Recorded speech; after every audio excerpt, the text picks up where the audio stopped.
lei foi publicada no Diário Oficial do Estado do Acre. E agora, síndicos ou a administração de condomínios devem reportar à polícia ou aos órgãos de segurança pública caso aconteça casos de violência doméstica ou familiar nos condomínios. Essa denúncia deve ser feita no prazo de até 48 horas após a ciência do fato. A lei tem o objetivo de coibir os casos de violência doméstica durante esse período de isolamento social. Priscila Pinheiro para o Nazaré Notícias.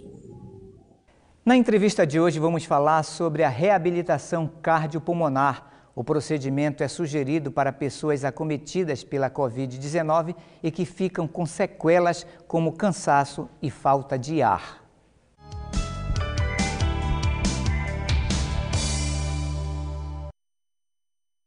Eu sou o Dr. Heitor Pereira Júnior, sou cardiologista e pós-graduado em Medicina do Exercício. A reabilitação cardíaca, cardiopulmonar na verdade, ela é feita em vários tipos de pacientes que foram acometidos por quadros graves de doenças, como por exemplo o próprio Covid, como a gente está ouvindo falar agora. Esses pacientes, eles ficam muito tempo internados em UTI, né? Uma UTI em que ficam internados imóveis muito tempo, dura mais ou menos no mínimo 15, chega até 20 dias internados esses pacientes, e com todo o que vem depois de um paciente que fica internado muito tempo no leito de UTI. Ou seja, há uma perda de massa magra, uma perda de capacidade cardiopulmonar.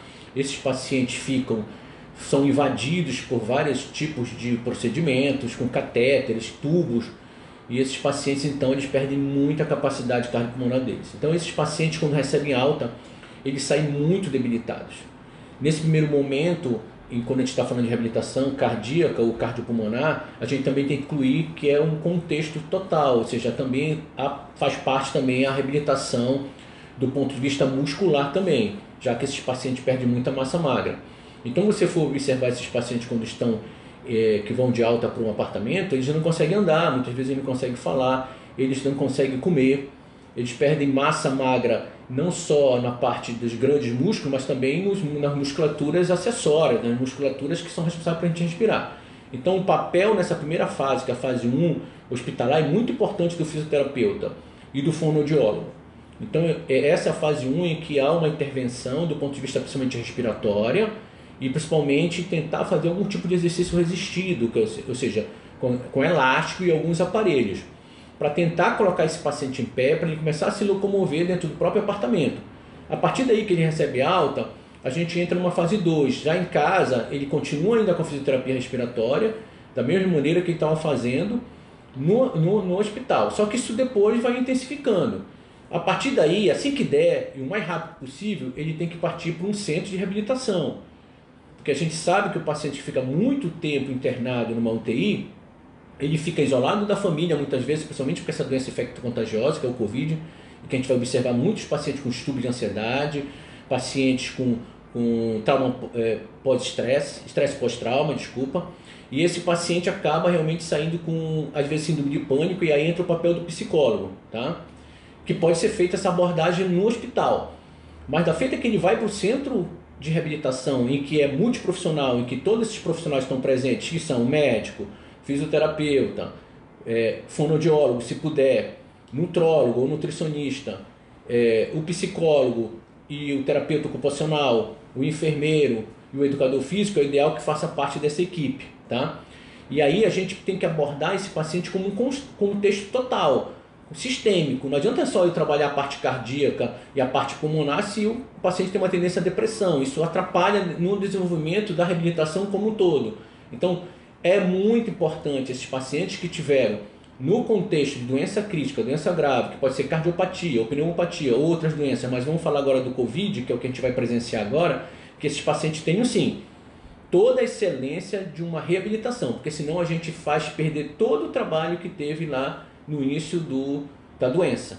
Então, é muito importante, sem dúvida nenhuma, que esses pacientes que tiveram Covid graves, que tenham uma orientação adequada depois que recebem alta do hospital.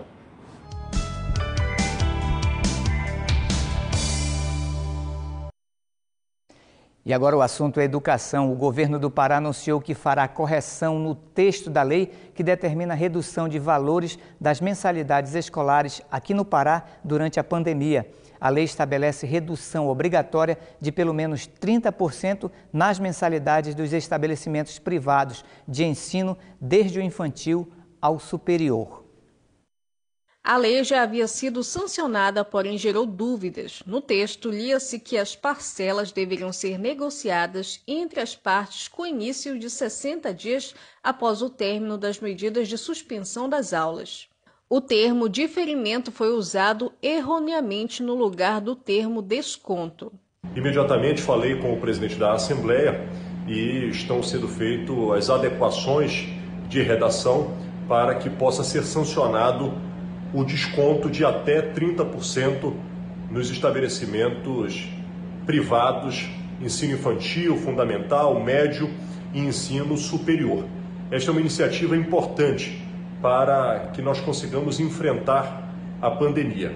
E registrando, é durante a pandemia, para diminuir o sofrimento e o sacrifício econômico das pessoas neste momento. Esse microempresário tem 3 filhos que estudam na rede particular. Ele acredita que a redução é justa, porque o método adotado durante a pandemia não atendeu às expectativas na aprendizagem dos filhos. Tenho buscado junto à escola um entendimento para que a gente negocie um valor justo, para que nos dê um desconto mediante toda essa nova realidade que a gente vem enfrentando, mas a escola está sendo muito intransigente, ela não consegue entender essa nova realidade e tem olhado muito para a sua própria realidade. Aqui no Pará, algumas instituições de ensino estão trabalhando com o ensino à distância, mas tem desagradado muita gente. O colégio não mantém uma postura, não nos passa um comunicado de como será trabalhado isso. Eu não acho justo somente os pais arcarem com esse prejuízo. Aguardamos uma definição e para que seja dado o desconto dos 30% nas mensalidades e uma garantia também do que será feito com relação às aulas, se será presencial ou se será de forma EAD, mas que tenha uma grande responsabilidade aí por parte das escolas. A lei, que valerá temporariamente, não estabelece o retorno de aulas presenciais na rede pública e particular de ensino.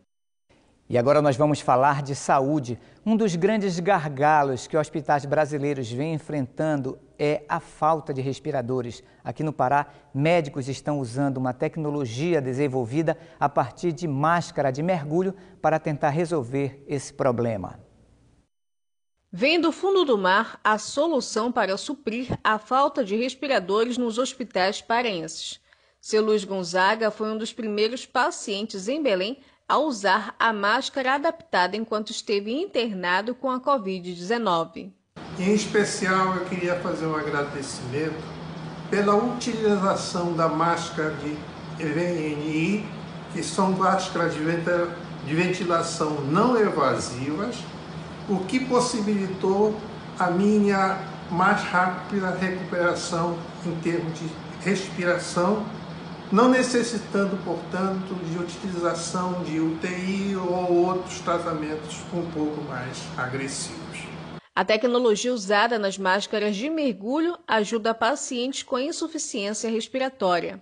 A primeira adaptação foi feita na Itália. A versão brasileira acopla parte da peça original a uma modulagem, que permite a entrada e saída de ar feita em uma impressora 3D. A gente ganhou doações de algumas máscaras daquele estudo italiano que utilizava máscaras de mergulho para fazer a VNI e tivemos uma experiência positiva aqui, principalmente utilizando em pacientes que tinham uma boa indicação de VNI, e às vezes a gente, utilizando dela, não tem necessidade de fazer essa intubação e tocar os pacientes bem com isso. Lógico que tem casos que isso não vai conduzir bem, mas com uma boa indicação, um médico ou um físio que possa indicar a VNI vai sim fazer diferença. É uma máscara boa que veda muito bem, então assim, 95% de redução daquela propagação de aerossol. Isso está ajudando muito. E no interior isso está fazendo diferença. Eu já tive contato com alguns médicos que entraram em contato comigo através da doutora Marília e ajudando esses médicos do interior que às vezes não tem nem o respirador. A realidade do interior do estado do Marajó, das cidades, é de uma delicadeza, assim, as pessoas não têm acesso, não porque não querem mesmo, porque o lugar não tem como ter aquele recurso. E essas máscaras, elas são de fácil utilização, a gente consegue fazer uma ventilação não invasiva utilizando só um fluxômetro, uma adaptação com uma máscarazinha de Venturi, e tem sido muito efetiva. Aqui no Pará, as máscaras estão sendo produzidas por um grupo de voluntários em parceria com pesquisadores da Universidade Federal do Pará e da Universidade do Estado do Pará. E especialmente na Covid-19, nós tivemos uma união grande para promover a distribuição de máscaras para a ventilação não invasiva.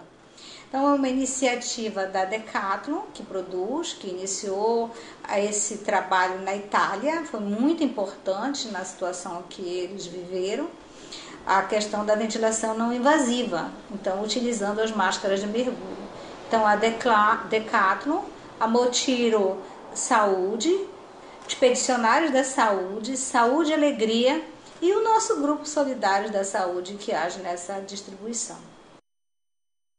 Em Manaus, a Secretaria Municipal de Meio Ambiente e Sustentabilidade disponibilizará, a partir do dia 5 de junho, minicursos e oficinas de arborização, paisagismo e jardinagem e educação ambiental em videoaulas, dentro do projeto Minicursos Online. Priscila Pinheiro tem mais informações.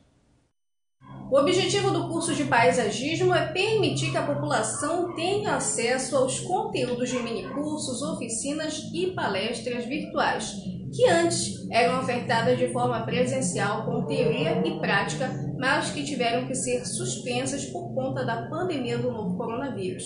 Os interessados no conteúdo podem procurar no site da Secretaria Municipal de Meio Ambiente do Amazonas, acessando semas.manaus.am.gov.br. Os cursos são liberados uma vez por semana e os vídeos têm pelo menos 7 minutos de duração. Além disso, a programação conta com lives e webinários, que são palestras virtuais. Priscila Pinheiro para o Nazaré Notícias. Começa hoje, dia 1º de junho, a trezena de Santo Antônio, com o tema Sustentados na Fé e na Caridade, Unidos na Esperança. A programação será transmitida ao vivo aqui pela TV Nazaré e pelas mídias sociais a partir das 17 horas. O tema da festividade 2020 da Paróquia de Santo Antônio de Lisboa faz alusão ao momento de incertezas e provações ocasionados pela pandemia. A fé, a caridade e a esperança, conhecidas virtudes teológicas, são necessárias para os dias atuais. A programação iniciará sempre às 17 horas, com a trezena e Santa Missa transmitida direto da Capela do Padroeiro, situada na Travessa dos Tamoios, bairro Batista Campos, em Belém. A trezena de Santo Antônio é composta por orações, rogando pela intercessão do padroeiro nos 13 dias que antecedem a sua festa, em 13 de junho. Esta devoção é muito antiga, teve origem em Bolônia, na Itália, no ano de 1617.